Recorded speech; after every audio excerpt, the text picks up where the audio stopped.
Morning guys, চলে এসেছি আজকে একটা নতুন ব্লগ নিয়ে। আজকে আমরা যাচ্ছি কাশী বিশ্বনাথজি টেম্পলে পুজো দিতে। কথা তো ছিল স্পর্শ দর্শন করার, কিন্তু টাইমে কেউ উঠতে পারেনি। আমি অ্যালার্ম দিয়ে রেখেছিলাম, উঠেও গেছিলাম, নিয়ে ভাবলাম যে একটু শুই, নিয়ে ব্যাস ওইখানেই। তারপর মা 3টে নাগাদ এলো। মা 3টে নাগাদ এসে বললো যে তুই ওঠাস নি আমাকে। নিয়ে আমি পণ্ডিতজিকে কল করলাম, যাকে আমরা বলে রেখেছিলাম। তো পণ্ডিতজি বললো না, 3:30 আগে আসতেই হবে। এখন নর্মাল দর্শন করতে যাচ্ছি। সো দেখি, মানে ইচ্ছে তো আছে স্পর্শ দর্শন করা, তো দেখি।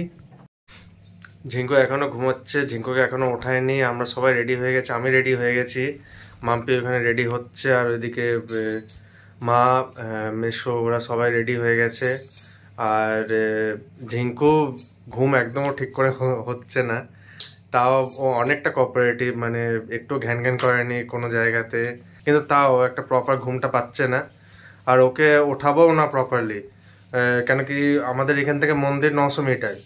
তো আমি ওকে কোলে নিয়ে চলে যাবো, ওকে জ্যাকেটটা পরিয়ে দেবো, টুপি পরিয়ে দেবো, আর ডাইপারটা চেঞ্জ করিয়ে দেবো, আর একটা প্যান্ট পরিয়ে দেবো। তাহলে ওকে ওঠানোর কোনো দরকার না, যখন উঠবে উঠবে, কোলেই থাকবে ও। আমরা বেরিয়ে পড়েছি রেডি হয়ে। কৃষ্ণকে ওর বাবা পুরোটা রেডি করে দিয়েছে। ও সেই এখনো ঘুমের মুডেই আছে একদম। একটা আলাদাই লাগছে, মানে বেনারসের রাস্তায় এত রাত্রেবেলা আমরা হাঁটছি। আজকে মহাদেবকে দর্শন করব, দারুণ লাগছে, দারুণ।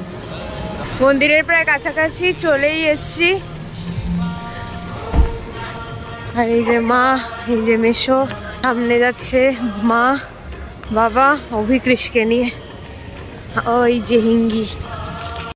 বাইরের ওয়েদার বেশ ঠান্ডা, মানে হোটেল রুমে অত বোঝা যাচ্ছে না কি যে কত ঠান্ডা আছে, মনে হচ্ছে নর্মাল টেম্পারেচার, কিন্তু বাইরে বেরিয়ে মনে হচ্ছে হাত পা একবারে জমে যাচ্ছে। সত্যি মোচা গাটা সব হয়ে যাচ্ছে। কাশী বিশ্বনাথজিকে দর্শন করার পরে মা অন্নপূর্ণাজিকে দর্শন করলাম, তারপরে এখন যাচ্ছি কালভৈরবে। আর এই যে কৃষ এখনো ঘুমোচ্ছে।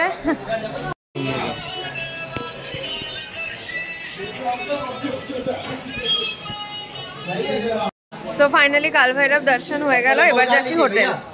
আমরা রেডি হয়ে গেছি, একটু লেট হয়ে গেছি, বাকি সবাই নিচে ওয়েট করছে আমাদের। আর আমি আর মাম্পি এইমাত্র বেরোচ্ছি।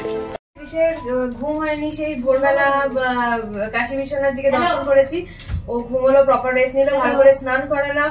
কালকে যে ট্যুরটা আছে অযোধ্যা, ওটাও সারা দিনের জার্নি, ওই জন্য ওকে প্রপার একদম সব করিয়ে আজকে বেরোচ্ছি। একবার লাঞ্চ ফাঞ্চ করে ঢুকবো।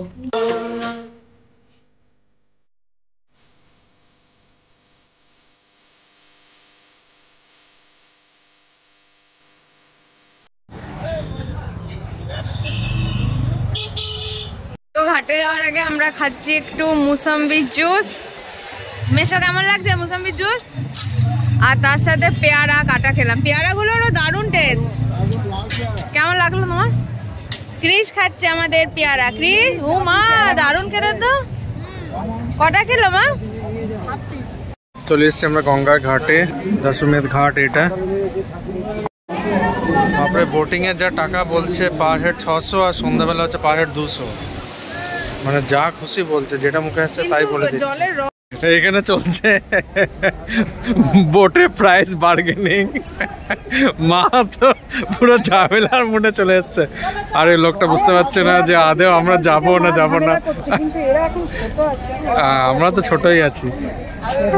আরে মুখটা তো সরাও, দেখি তোমাকে দেখাই একটু ভালো করে। বোটে আমরা চাপছি ফাইনালি।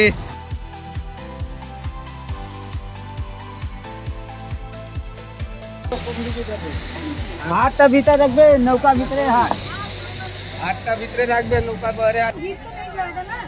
नहीं, कहाँ गिरेगा, नीचे रख दो। नहीं गिरेगा, नहीं जल में ही गिरेगा। गिरेगा तो गिरेगा, जल में गिरेगा।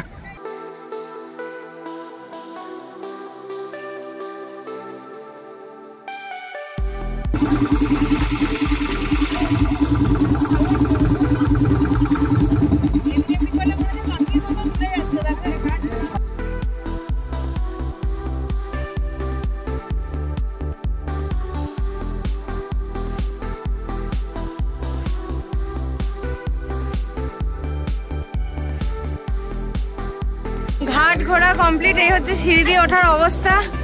অভি তো প্রায় নাজেহাল, আর বাবা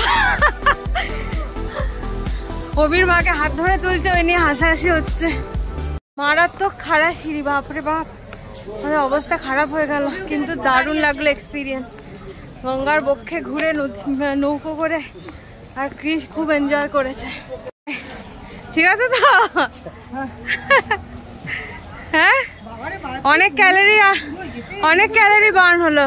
লাঞ্চ করতে চলে এলাম 1916 রেস্টুরেন্টে। অনেক হাঁটার পরে ফাইনালি পেলাম। এবার ক্রিসকে খাওয়াবো, তারপর আমরা লাঞ্চ করবো। হিঙ্গি পাপাকে ছাড়া আর কাউকে চিনছে না এই ট্রিপটাতে। পাপার হালাত টাইট। সেই হচ্ছে রেস্টুরেন্ট যেখানে আমরা লাঞ্চ করব। তো চলো দেখি ভেতরটা কিরকম।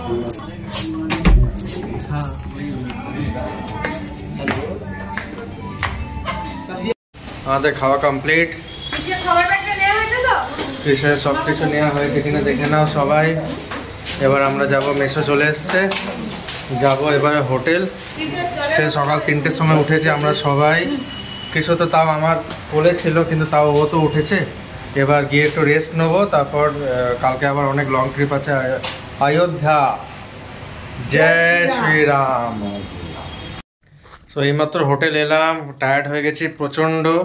ফ্রেশ হলাম, সবাই ফ্রেশ হয়ে গেছে। এবার একটু শোবো, মানে কালকে অনেক খাটনি আছে, কালকে অনেক তাড়াতাড়ি উঠতে হবে। অযোধ্যা অনেকটাই দূর এখান থেকে, তারপরে একদিনে ফিরে আসাটা অনেকটা হেকটিক। কিন্তু যখন প্রভু শ্রীরাম ডাকছে তখন যেতে তো হবেই। জয় শ্রীরাম।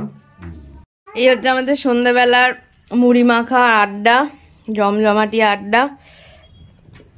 ঘুরে এসে একবারে টায়ার্ড হয়ে গেছিলাম, নিয়ে ঘুমিয়ে পড়েছিলাম। ক্রিস তো আজকে দিম্মি আর ঠাম্মির মাঝখানে শুয়ে ঘুমিয়েছে, তাই না? আর এই হচ্ছে মাটির ভাঁড়ের চা। তো আজকে ব্লগটা এখানেই এন্ড করছি। আবার দেখা হচ্ছে কালকে সকাল সকাল তোমাদের সাথে। Good night, take care, bye bye. আর চ্যানেলটাকে লাইক করবে, শেয়ার করবে, সাবস্ক্রাইব করবে।